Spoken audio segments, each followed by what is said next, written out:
প্রেম করবে না আমার সাথে? প্রেম করেন, ইলিশ মাছ সব ফিরে দিয়ে দেবো। ইসে একটু ফোনটা অফ করতো। এই জেলার করে জেল্লা, কি বললি তুই? বাংলা ভাষায় কথা বলছি, বুঝেন নাই? আপনার ভালো লাগছে, আপনার লগে প্রেম করুন। প্রেম করলে খালি ইলিশ মাছ না, সব মাছ ফিরতে দিয়ে দেবো।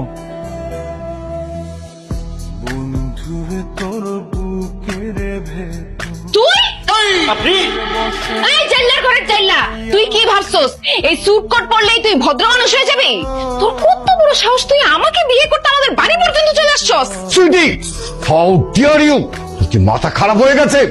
তুই পাঙাশ খান রুতম বাবাজিকে জাইলা কেন বলতেছিস?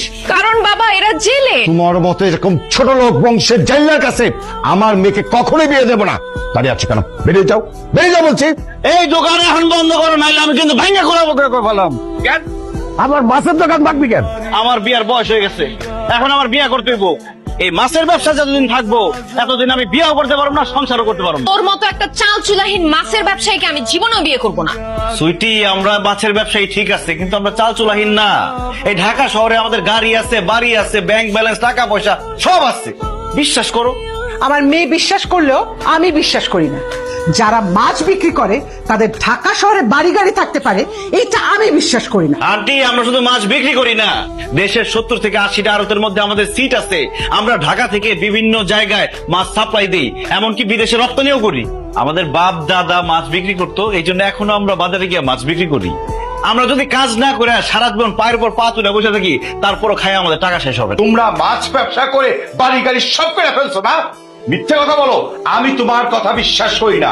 ঠিক আছে আন্টি, আঙ্কেল, আপনারা শুধু একবার আমাদের বাড়িতে চলেন। আমাদের বাড়িতে যাওয়ার পরে যদি আমাদের বাড়ি আপনাদের পছন্দ না হয়, তাহলে সুইটির আমার কাছে বিয়ে দিয়েন না। আর আমিও কোনোদিন সুইটির বিয়ের কথা বলবো না।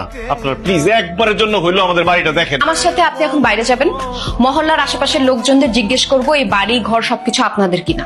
তারা যদি বলে তাহলেই শুধুমাত্র আমি বিশ্বাস করব। যারে খুশি তারে আপনি জিজ্ঞেস করেন। চল আসেন। আচ্ছা দেখো, এখন তুমি বলো এই গাড়ি বাড়ির মালিককে, ওনার বলো। এটা আবার বলার কি আছে?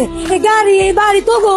বাদল ভাই, আমার সাথে যে একজন মেহমান আছে দেখছেন? আমরা যে বাড়িটাতে থাকি আর যে দুইটা গাড়ি ব্যবহার করি, ওগুলোর আসল মালিক কে? কে আবার? তোরা তো খানদানি বড় লোক, এটা আবার জিজ্ঞাসা করার কি আছে? কি এবার বিশ্বাস হয়েছে? কিছুটা হয়েছে, এখনো পুরোপুরি হয় নাই। শুধু টাকা পয়সা গাড়ি বাড়ি থাকলেই হয় না, বংশ মর্যাদা থাকতে হয়। সমাজে মাথা উঁচু করে বেঁচে থাকার জন্য যে পরিচয়টা দরকার, সেটা আপনার নাই। আপনার আপনার বাবার টাকা থাকলেও সম্মান নাই। আপনার বাপ দাদার 14 গোষ্ঠী ছিল জেলে, আপনার যখন সন্তান জন্ম নিবে সেও তো হবে জেলে। কিন্তু আমি চাই না আমার সন্তান জেলে হোক। আশা করি ব্যাপারটা আপনি বুঝতে পেরেছেন।